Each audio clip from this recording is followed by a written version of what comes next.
Welcome to this new All In Skills podcast. My name is Colin. I'm the co-founder of All In Skills. And All In Skills, for those of you who are not yet aware, is a soon-to-be-launched platform where we connect young undergraduates, recent graduates, people who are new on the job market, and connect them to experts in their field, including today's guest, Luis Claudio Casanova, corporate lawyer, I can say, but we're going to hear a lot more about Casanova and his background. Casanova, thanks for joining me. It's a pleasure. It's a pleasure. Your endeavor, to give the opportunity to young people to get in touch with people that are more seasoned. I just love the idea. I wish I had that during my younger times. Well, let's see if at this end of your career you can maybe be that person. Let's go. Excellent. So, Casanova, tell us a little bit about who you are and what you do. Okay, I'm 52 years old. I'm married. I'm father of triplets. So basically, I go to work to rest. They are 17 now, 3 boys. I've been a lawyer since 1996.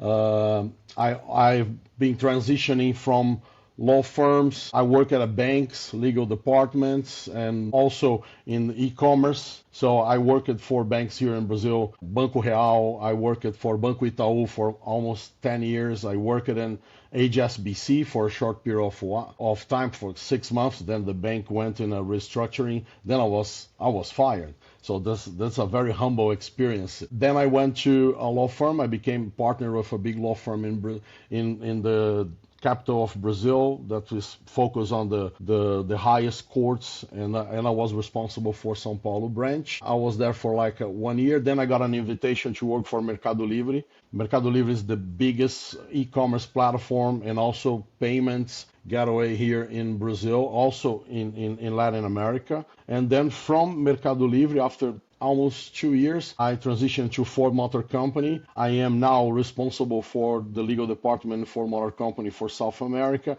and I'm about to celebrate my 10th year at Ford. So it's basically 30 years working in the legal arena. I was going to ask you, was it always your intention to go into law? No.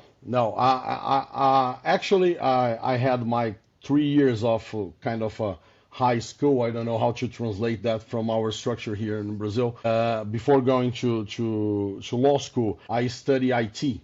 So I know how to program in BASIC, Pascal, COBOL, and I just love technology. But sometime in the third year, we started discussing with friends and family, and everybody portrayed me as a lawyer. They said, no, you got to try this because you are a lawyer, you just don't know about it. And then I went to the army. I served the army here in Brazil. And then after I passed in the law school, I was accepted, and then I had a mandatory 1 year in the army here in Brazil. So when I got back, I went to the law school. So I was like a 1 year older than my peers in law school, and I just got in love with that. I love debating, I love reading, I love speaking, I love writing, and those are the trades, basically trades for lawyers. But nowadays, Are there other lawyers in your family? Is there a family tradition? No. Actually, in my family, from my father's branch, my sister was studying, but she was not a lawyer yet. And my father always worked for, he's a public servant. He had a career as a labor law auditor. Then he became a tax auditor in the state of São Paulo. So my father's desire was for me to be a public servant as well, like a judge, a public prosecutor. But I never thought about that. I never liked the idea of being in the structure of the public servant. I always wanted to go private. I know that there is a strong attraction in your country towards the civil service, towards careers in the civil service. I think part of that is to do with job security and a job for life. Do you have any idea about how many of the people you studied with went to the civil service like your father, and how many people went in your? I would say not much, because the time I went to law school, my alma mater FMU was like the fourth or the fifth in the list in São Paulo of the top law schools. And I would say the first and the second, that is the University of São Paulo, and the Catholic University, this is the second one. I would say these people are the majority that are go to become a judge or a prosecutor. From my class, I would say like 2 or 3 people went to do do public service. Was there a side of being a lawyer that appealed more to you? That you've already said that a lot of it appealed to your skills of writing and speaking and debating, but the idea of standing before a judge or the idea of preparing briefs, which one? I always I always liked more litigation. When I studied civil procedure, that was my strong team during law school. And this thing of going in front of a judge, it's very different from the systems outside Brazil. So here in Brazil, basically, is one lawyer, his client against the other lawyer in front of a judge or in the court of appeals. And during this court of appeals, they are not having like hearings or anything. It's more like the paper you present and the oral arguments. So basically what you see in the movies don't translate to what we have in our reality here. But what appealed for me the most in terms of this kind of being a lawyer, I was already working in a bank, and since I was 17, and I went to the HR department. And during this period, people from the legal department knew that I was studying, and then they invited me for an interview in the labor litigation team, and that's when I messed up. I read an article in the newspaper trying to teach you how to behave in an interview. And they said, portray confidence, say that you're very positive and knowledgeable, tell people that you have no doubts about what you want for life and anything. Basically, the manager of this team, the labor litigation team, thought that I was obnoxious, that I was stupid. And then the guys that presented me with the proposition, and then they told me there was a position there, they say, what did you do in the interview? So basically, it was totally a disaster, I would say, because I was never that guy, like obnoxious and saying, I'm the best and everything. I just read that like in the weekend, and then Monday morning I was there, and I thought that was a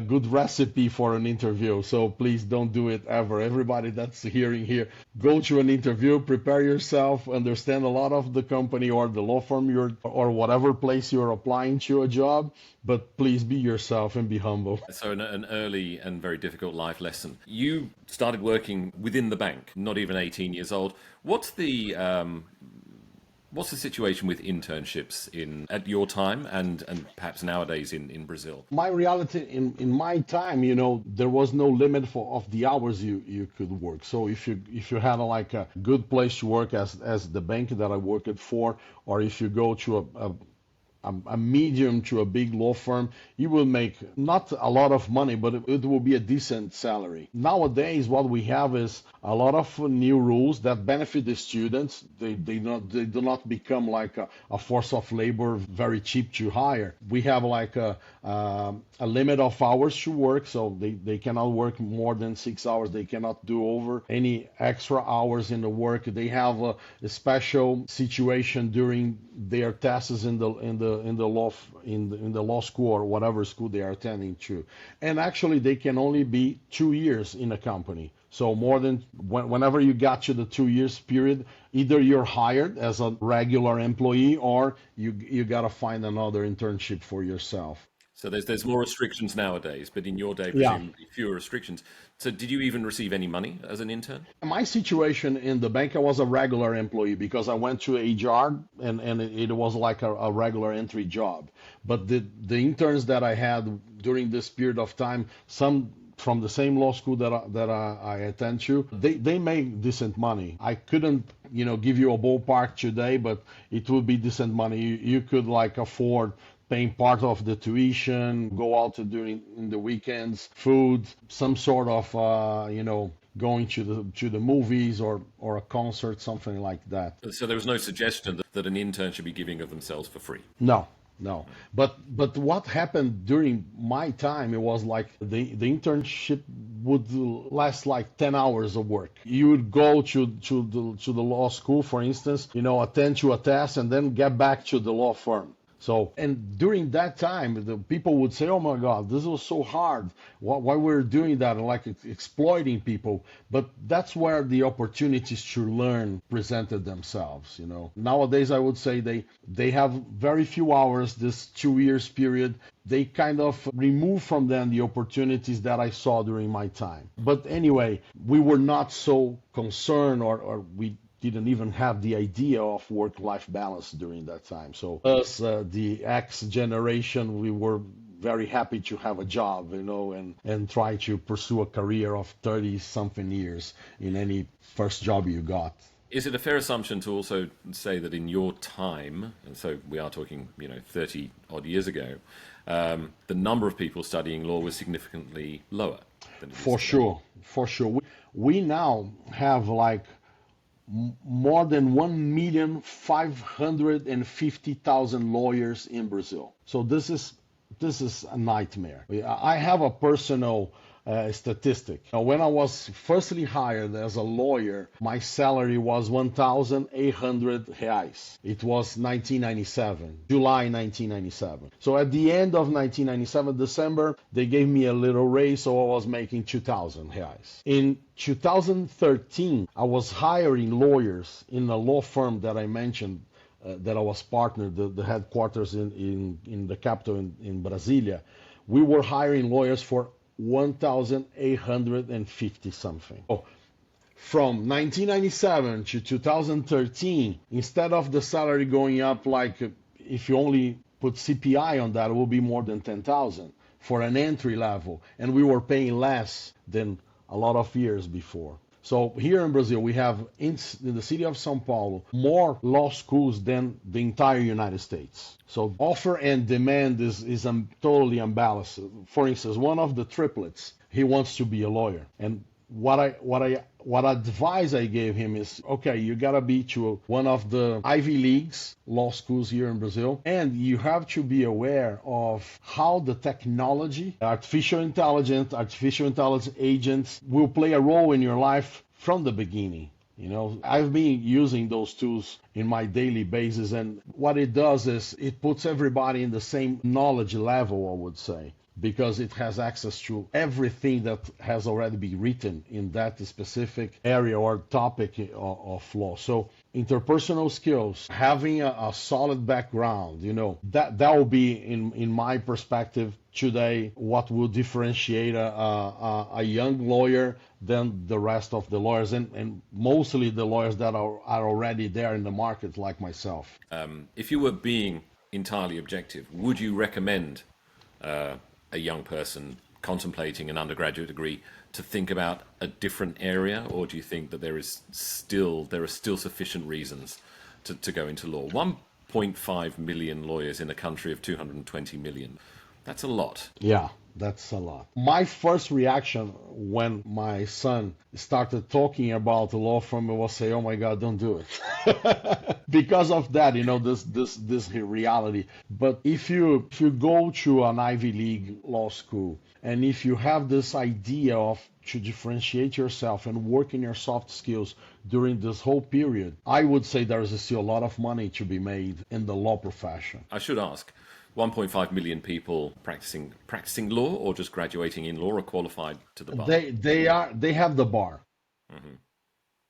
People who went through law school in Brazil and didn't manage to pass the bar, I would say it's the double. So we were talking about like almost 3 million bachelors. Okay, a popular degree. Yeah, because in Brazil, when they started, this spreading universities with federal government credit, it's the simplest graduation you can assemble, because you only need books, so kind of a library. You can teach in the room, so you don't need laboratories, you don't need equipment, and you have plenty of lawyers, judges, public prosecutors with master's degree, with a PhD that will be teaching. So you will get good grades based on the people who are teaching your students and how your students perform in the bar exam. I would say, I don't know for sure, but I would say like the rate of approval in the bar exam is around 20 something percent. So it's a very difficult exam. My friends with my age, about to become 30 years practicing law school from 1996, our graduation, we would say we won't pass the bar if we take it, because it's a very detailed oriented, very questions, tricky questions on the exception of the exception of the exception, and basically it tells nothing about if you're a good lawyer or not, if you can solve problems. My advice to my son is to focus on solving problems, not to, for instance, if my first assumption when I became a lawyer, and you want to win cases, you want to have your opinion prevailing in the courts and everything. Nowadays, working for Ford, what I think about is always how I mend this relationship.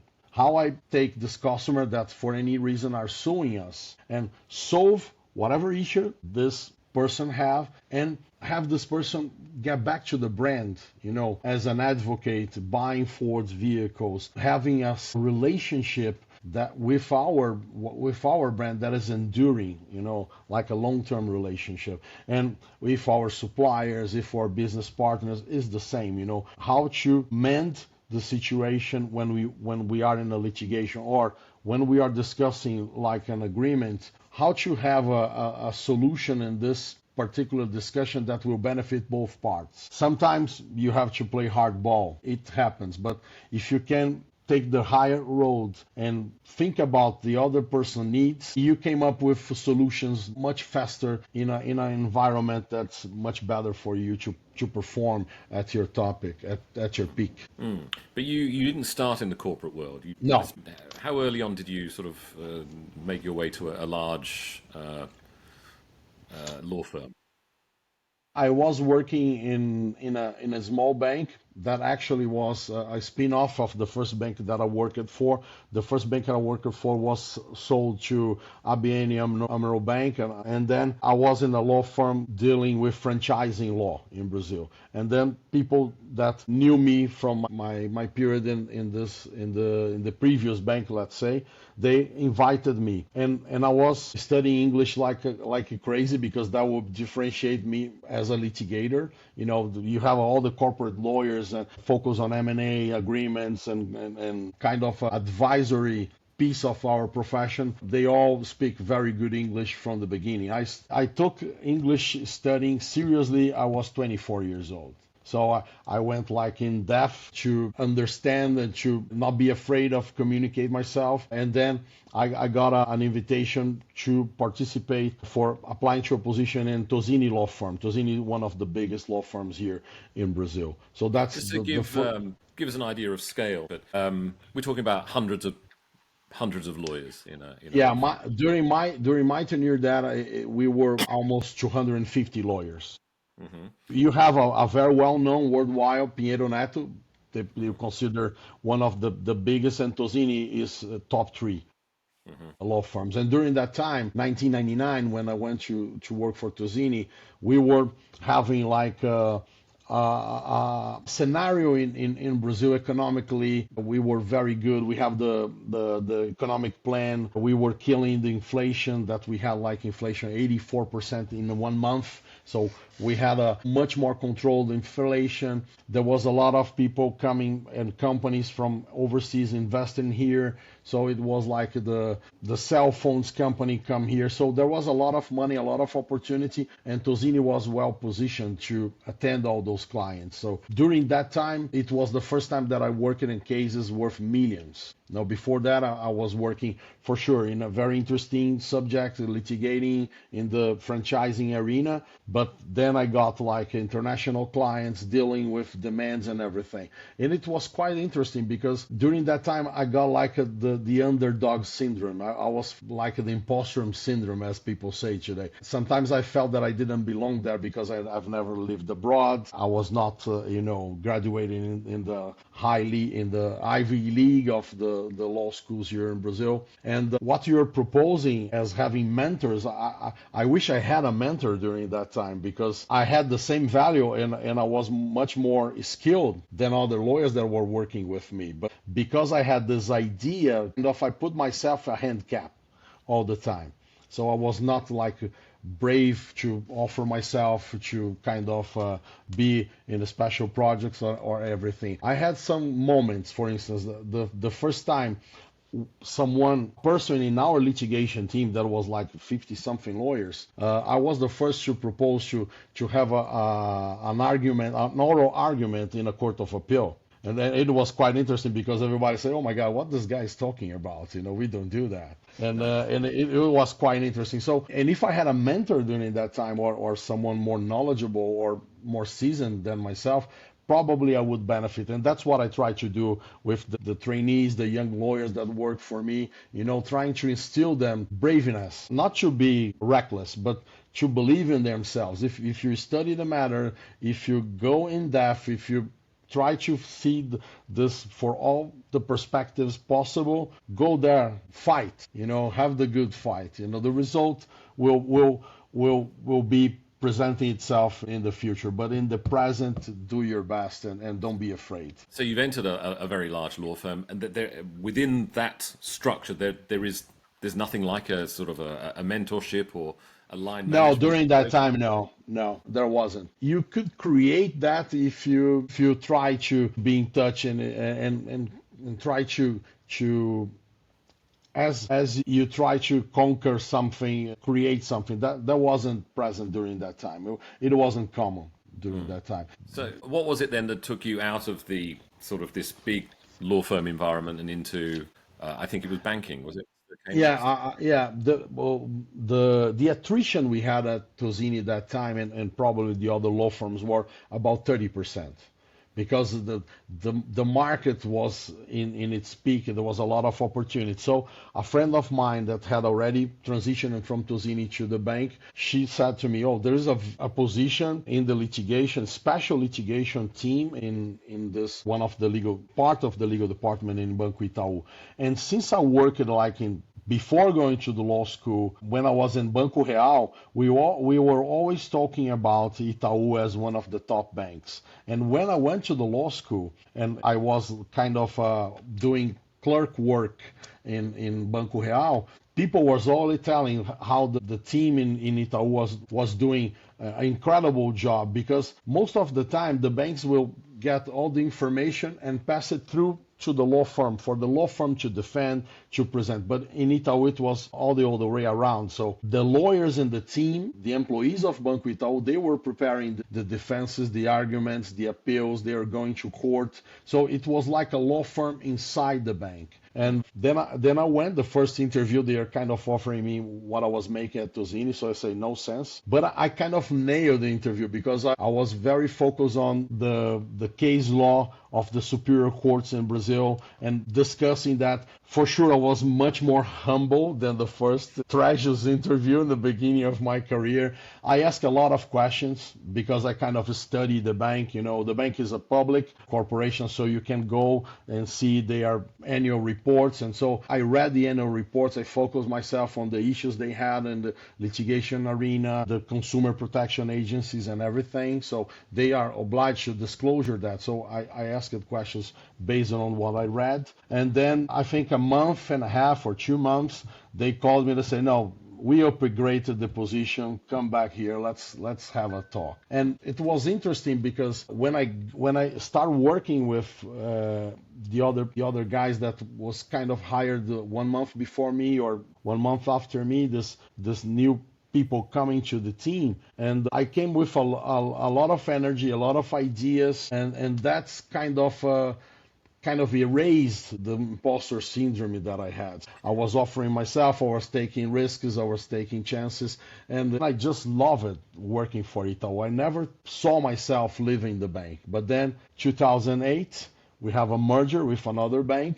And what happened is that the directors and the vice presidents of the other bank, not Itaú, the other bank calls Unibanco. So these people came and they were the ones handling the department. So my bosses, the people I look up to, the people I admire, they kind of start leaving the bank or going to other areas.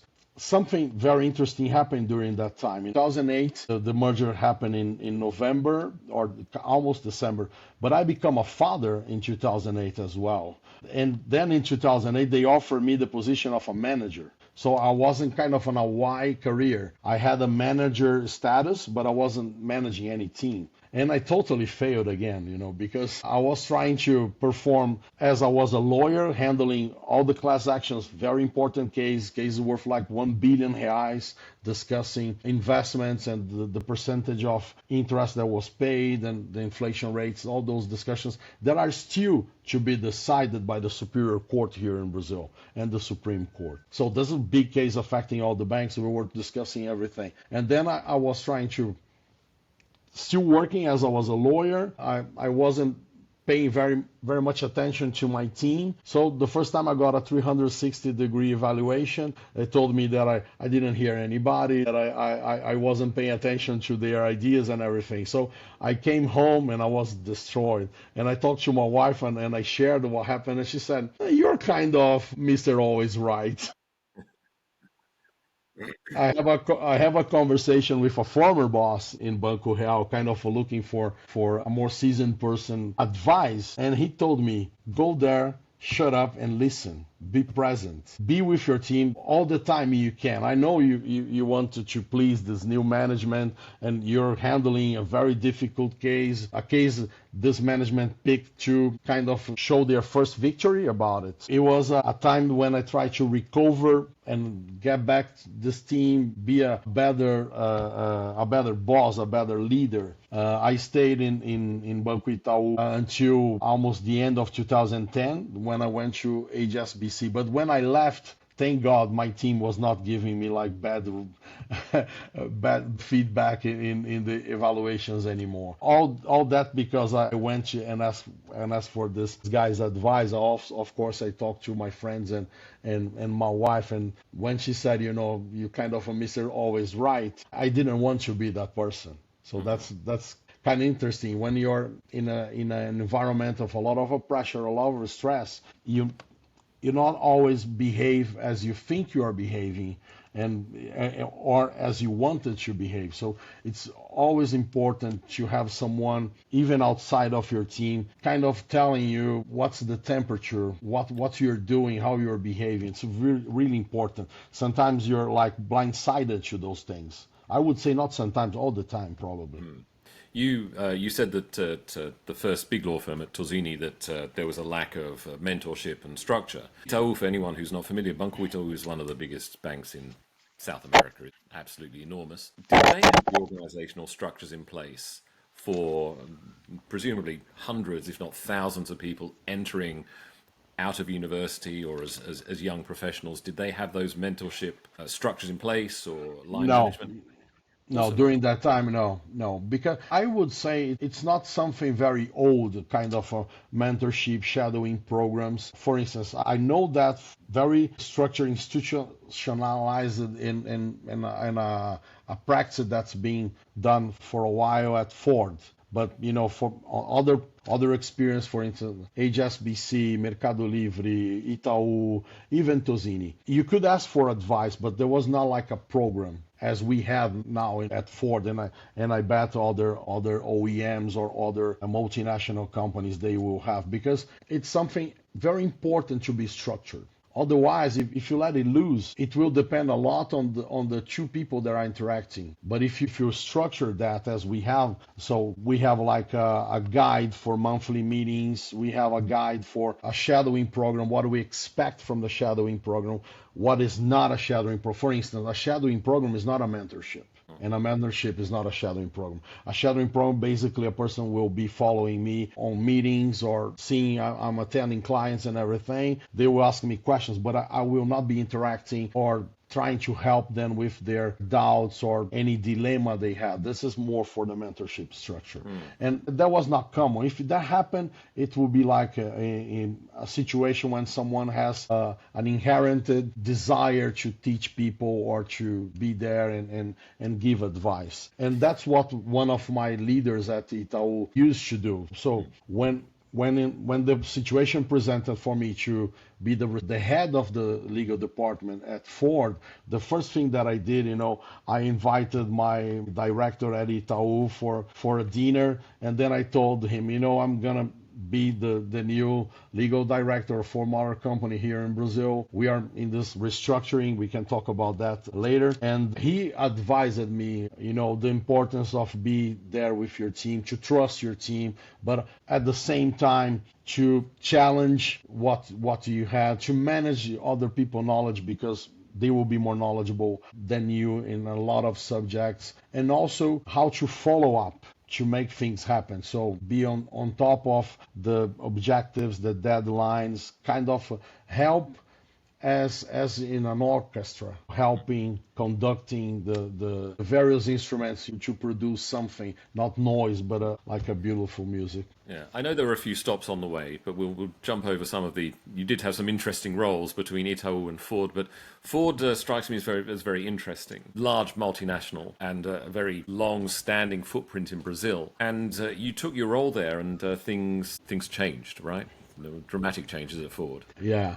The first thing is when the opportunity to Ford presented itself, I was a lawyer that worked for banks. Even when I was in law firms, I basically worked for banks like international banks, or even when I did a bit of airlines labor cases, and then this position was to be in the labor arena, to be dealing with the union and everything. So it was 2015 when I joined Ford, and that's again a changing in my self-assessment. I accepted something that I wasn't doing in my law career, so it wasn't a challenge and everything new. But the industry here in Brazil was already suffering, and we had a lot of layoffs. We had a lot of suspension of their labor agreements with reduced salary. And we had, during that time, a plant in São Bernardo that was the oldest plant in the country, 100 years old. How many people worked at the Ford factory at that point? In São Bernardo, kind of 2,000 people. And were there other Ford operations around Brazil that were also affected? Yeah, we had, it was not affected because in São Bernardo we had a heavy trucks production, and we produced the Fiesta. And the heavy production we had was in the northeast, in the city, in the state of Bahia, in the city of Camaçari. There we produced EcoSport, Ford Ka, and also engines. And we had an engine plant, a transmission and engine plant in the countryside of the state of São Paulo, the city of Taubaté. So in 19, we did that. So we have to negotiate with the union, with the government, with the suppliers, with the dealers. And for sure, everyone was trying to get a piece of the spotlight of what was happening. And that was one big challenge in my life, for sure. And then in 2021, during the COVID, actually, we had a decision of actually restructuring the company here in Brazil and ceasing the manufactured production. So that was, if you look to São Bernardo, it was São Bernardo times 10 times 20. Then we have like 5,000 people affected, all the suppliers. We have the public prosecutor firing lawsuits against us. We have the Bar Association of Bahia firing lawsuits against us. We had a negotiation with the state of Bahia, and we gave back all the incentives for the last period that we had. So only to the government of Bahia we returned 2.5 billion reais. It's important to say that Brazil has one of the biggest litigation in the world, for sure. In the labor courts, it is the biggest litigation in the world because someone can file a lawsuit, and if they lose, they don't have to pay anything. So that's kind of how the system works. So people file labor lawsuits a lot, and we wanted to have assurance if we paid something to kind of do that in the right way with our values and ceasing manufacturing with a reasonable and fair indemnization for the employees, for the dealership association, for the dealers, for the suppliers, for the government. We had to have assurance of that this money won't be like a first installment, and then I have to pay more if there is a lawsuit after this kind of agreement. And thank God we been winning all those cases when individual people who got the package, who got the indemnification and tried to file a lawsuit, all those lawsuits were dismissed. And the big cases, the public prosecutors fired against us, like asking for 2,500,000 moral damage indemnification in Bahia. Yeah. In the state of São Paulo, 700,000 reais. The Bar Association of Bahia, they wanted an indemnification of 7 billion reais for social and moral damage. So, and we've been winning those cases. And actually, it's the first case that got decided by the courts, and the structure that we try to create in terms of having those full releases probably was the first time that it was tested here in Brazil as a legal thesis. And thank God it worked. Okay. But it was the biggest challenge, I would say, in my life, because it's never easy to see a company leaving manufacturing, a lot of people losing their jobs, a lot of dealerships closing their shops, a lot of suppliers. So it was really difficult. And during COVID times, so that's on top of everything. So it was really, really stressful, and we have to think about every single details. Every risk has to be mapped. It was something that probably it's not every person who will see that in their lifetime, even if they practice law for like 100 years. Yeah. So it was really unique. I did want to come back to something that you touched on earlier in conversations with your son who's contemplating a career in law, and that is AI and how AI has transformed law during your profession, which is still very much active. How do you feel that it is being used by lawyers and by the legal system in Brazil, and how do you think that will have an impact on people entering the job market nowadays? What a wonderful question, because the trainees, when they started during my time, when I was still in the law school or was a junior lawyer, you would be doing research. You would be going to the court to check the court files. You would be checking, the case law. That's kind of a research. You will go for the whole doctrine of the law and everything. That would take time. You will be reviewing, preparing presentations. And now AI does that for you. You have Gemini, you have Llama, you have ChatGPT, the famous one. You have DeepSeek.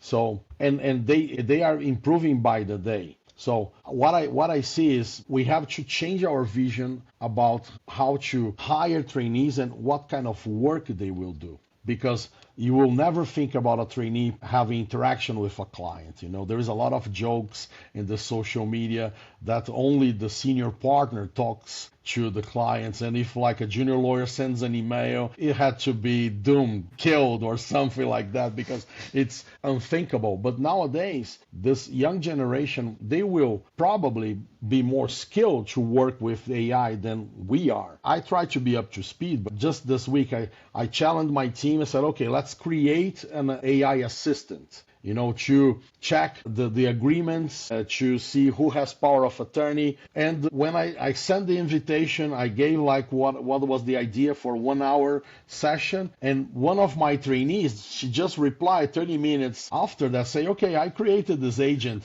I put like our global terms and conditions, and then I sent an agreement from a third party. And I said, please compare those two. And then the Gemini presented a lot of very good suggestions, clauses not to be accepted, risks with other clauses, conflict in clauses. So what I would say, this new generation, they will be more savvy, but they won't be doing the job, the kind of tasks that I was performing. So I would say that it will be not research, it will be not, checking case law. Probably sometimes in the case law, as we have hallucinations with AI, they will be checking if those case law actually exists or actually says what ChatGPT or whatever LLM are telling they're saying. But it will be something that we have already to see how it's going to be. But what I would say is they will not be doing repeated tasks. They will be doing something more cerebral. And the interaction with the senior lawyers and this kind of a mentorship that I lack during my time, this will be more than necessary because, as I mentioned, probably we'll have a question that every LLM will be spot on answering that question. You know, whatever area you're thinking about, if it's a nuclear science, nuclear energy or law, and because the knowledge is there and they can come up with the answers. And so the human interaction and how you take that information to your advantage, how you strategize, how you come up with solutions. As I was saying, you know, my goal is to fix relationships with our clients and make them be comfortable and cheering for our brand. That's the kind of thing ChatGPT can't do. And actually, what I would say is the more we work with this new generation, we as older professionals will learn a lot as well. Because that's what my interaction with this trainee, I learned a lot of ways to use the AI assistant that I was not aware of. So it's a two-way street, I would say. Living and learning. Yeah. Casanova, Indeed. you've been very kind, very generous with your time. Thank you so much for joining me. And I'm It was a pleasure. It was a pleasure. I hope people enjoy this as much as I did. okay. Cheers, my friend. Cheers. Thank you.